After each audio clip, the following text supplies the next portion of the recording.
Well, hello, and welcome to NF World. Those are the intuitive feelers of Myers-Briggs. So when I think of NFs, I think of Starbucks.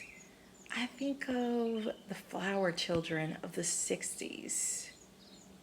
I think of laying in a field of wildflowers, gazing at the sky, or a strawberry field,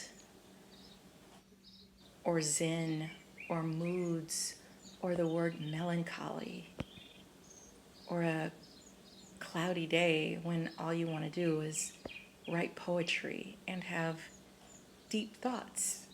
NFs, this is your heart center. This is where you can go for compassion.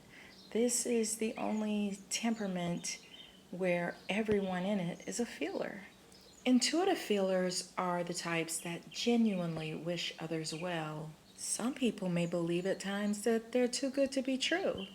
But here's some words that describe NFs. Warm-hearted, tender-hearted, good-natured, compassionate, caring, sympathetic, considerate, thoughtful, obliging, accommodating, helpful, neighborly, charitable, altruistic, humanitarian, gracious, tolerant, and kind. So these are your ENFPs, INFPs, ENFJs, and INFJs. So let's focus for a moment on the perceiver types, the ENFPs and the INFPs.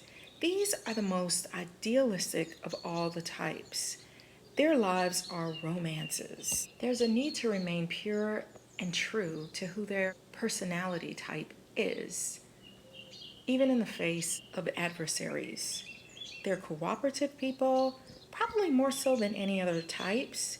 They're easily distressed by conflict. They can show extreme empathy towards others, and they like to celebrate in other people's winnings. Sometimes they can over-identify with people, so much so that they could fear losing their own identity. They can be loyal followers, and they can be described as delightful. They are really great students as children and as adults, and they can be quite memorable in the classroom. These people can be very intelligent and very studious, and they are also the types that really admire people.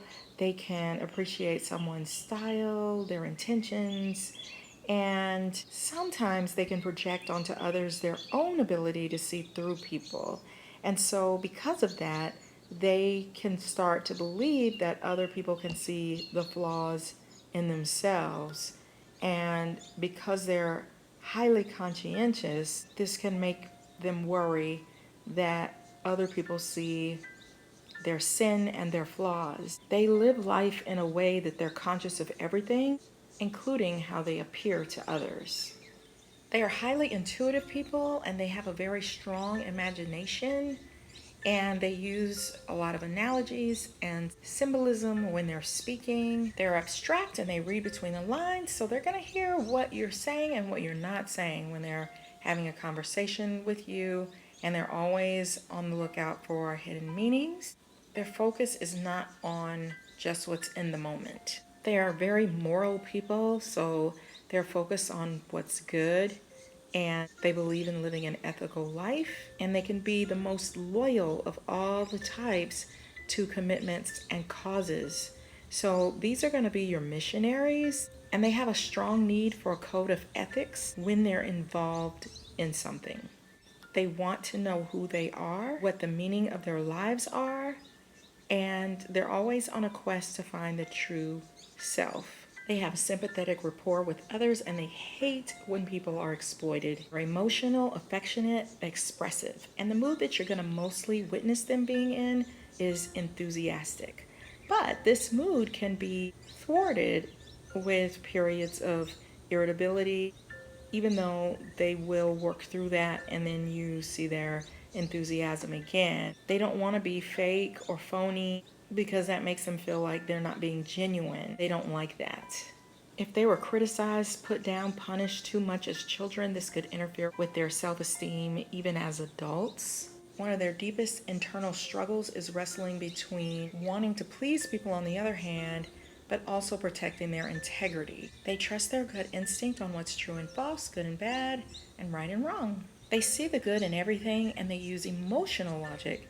Kiersey says they try to be spontaneous, and so spontaneity eludes them. They consciously avoid self-consciousness, and so they're all the more conscious. They wish to be in touch with their feelings, only to lose the very feelings they want to express more intensely. They want their love lives to be deep and meaningful, and they are personal in all of their interactions.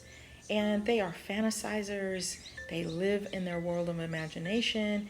They're genuinely good people. So now let's talk about the judgers of the NF temperament.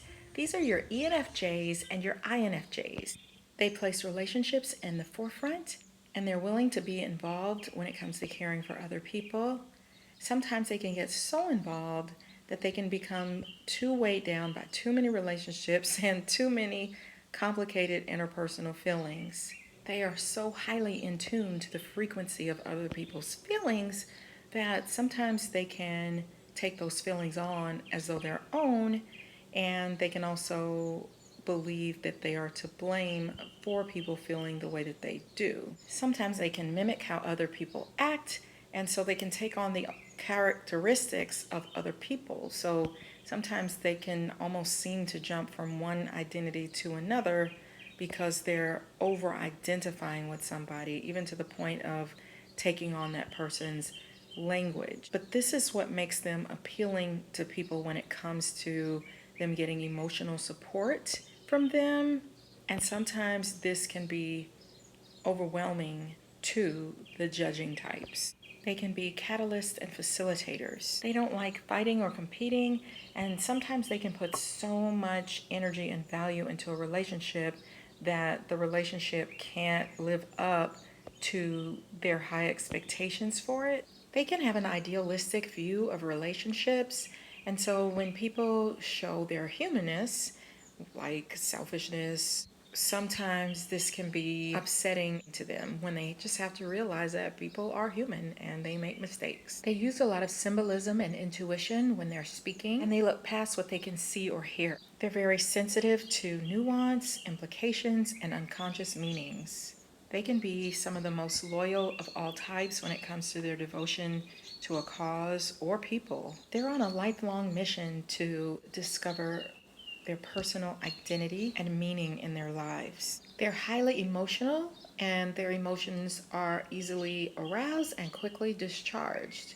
They're very enthusiastic, but they can also quickly become frustrated or irritated. So when they're in a great mood, they can be quite persuasive in drawing people in to whatever cause that they're interested in. But if they're irritated or angry about a cause, they can be persuasive and draw people into that way of thinking as well. They think and perceive metaphorically, and they can create for themselves a very romantic and even mystical world. The way they think can be very global, but also scattered and spread out in all directions. So they can create intuitive relationships between ideas that seem unrelated almost effortlessly. This helps them to pick up on implications, and they are exceptionally sensitive to hints, traces, suspicions, suggestions, what lies behind, before, above, beneath, and they're able to extract meaningful details that other people tend to not notice. Because they are so sensitive, this can make these two types the best mind readers of all the types. They seem to know what people are going to say before they say it, or at least after the first word or two. So they're very good at anticipating messages from people, and so sometimes they will complete their sentences. Even though they're feelers, they can be quite analytical and deductive also, because they can imagine even minute differences, but they have to put their minds to it. They empathize strongly with others and encourage development in others. Just like their NF cousins, they also want their marital relationships to be deep and meaningful. ENFJs can command without seeming to do so, and they can dream up interesting things for people to do without much planning, as they're inspired by the responsiveness of the people around them. INFJs also do not hesitate to express their feelings, although they may do it with a quiet disposition. They have a presence that is unmatched by others, and they want what's great for us. If you want to see more videos like this one, then hit the thumbs up button. Remember to subscribe, and thanks for watching Tams PsychAdvice. Until next time, bye.